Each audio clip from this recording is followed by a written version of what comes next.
Welcome back to the Deliberate Exchange podcast.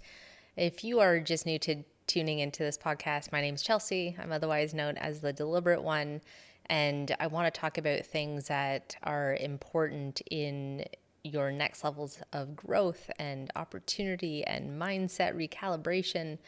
And so today I want to talk about stillness.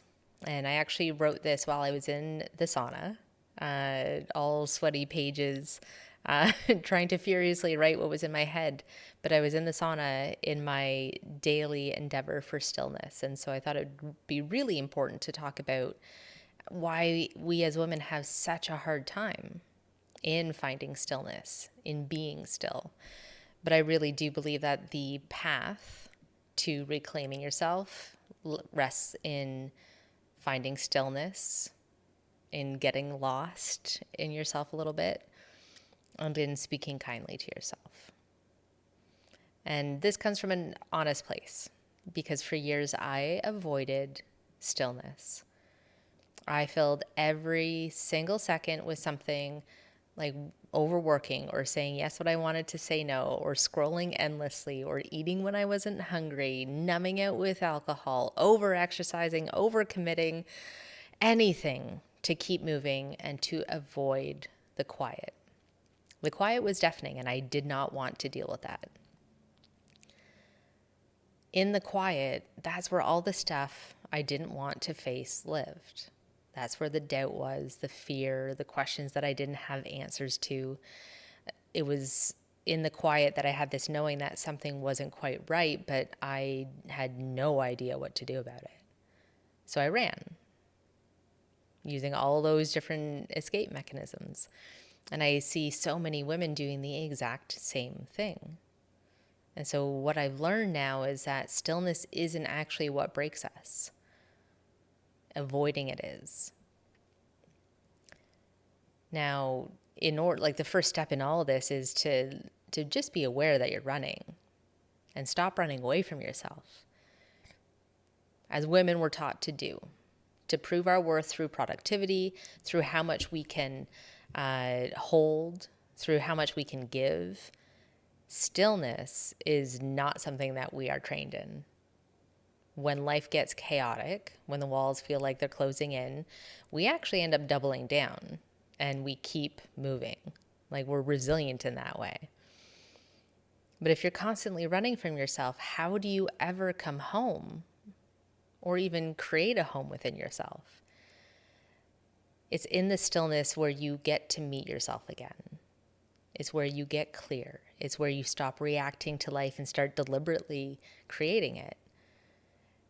Don't get me wrong, it's uncomfortable at first, because yes, the thoughts and emotions you've been suppressing will come to the surface, but they were always there. The difference now is you get to actually deal with them instead of running from them. And the amount of energy that gets redirected when you reconcile those feelings and those thoughts and emotions is remarkable. And that actually fuels your next levels and your next steps. The women who learn to be still stop making decisions from a place of stress and scarcity. They stop running on autopilot and they start choosing their life instead of just surviving it. And then the next thing you have to learn to do is get lost. Like, get lost in yourself and who you are and what you like. But there's also the fear there of wanting more. Like, there's a reason why so many women struggle to imagine something bigger for themselves. Dreaming typically feels dangerous. I know that it did for me. It felt absolutely risky, because what if you let yourself want something different, like more ease or more joy or more fulfillment, and it means letting go of what you have now?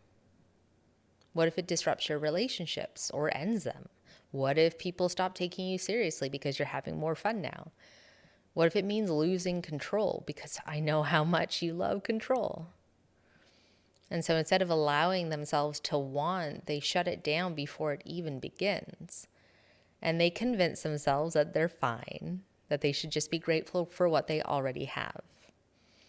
But I need you to understand this. If something is pulling you for more, it's because you were meant for it. Now, the challenge is in creating safety and expansion, in learning how to trust yourself in the unknown, how to let go of what isn't working without fear, and how to explore the edges of your imagination without it feeling like it's going to cost you everything. Sometimes you do have to lose yourself to find out who you truly are. And like the third step in like this path to reclaiming is speaking kindly. The voice that's inside your head will shape your life.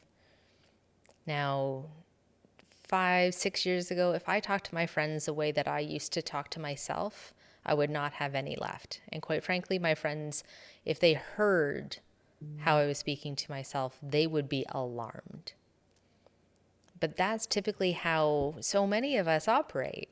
We beat ourselves up for not being further along. We silence our own ideas before they even have a chance to grow. And we also downplay our needs, right? Like, it's fine, I'm fine. We dismiss our emotions. We push through even when everything is screaming at us for rest. And then we wonder why we feel so disconnected and resentful. And so your inner voice is either building you up or it's tearing you down. There is no in between. There is no neutral.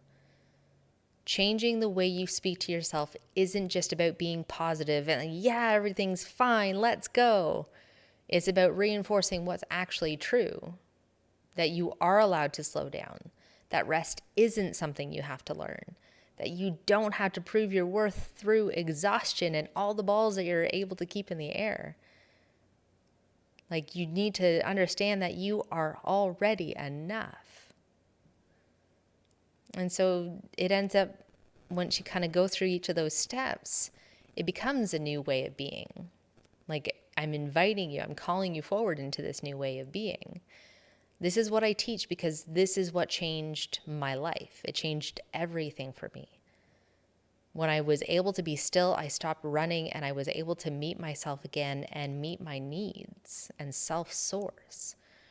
When I got lost and like gave myself permission to dream bigger and want more, I got exactly that.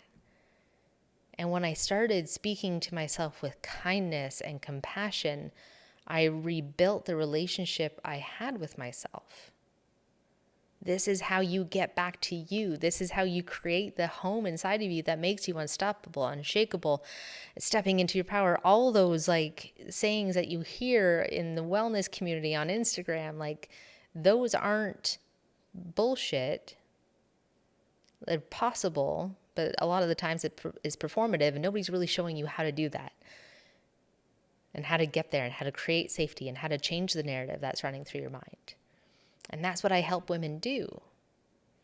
Through breath work, through somatic tools, through understanding dominant stress responses.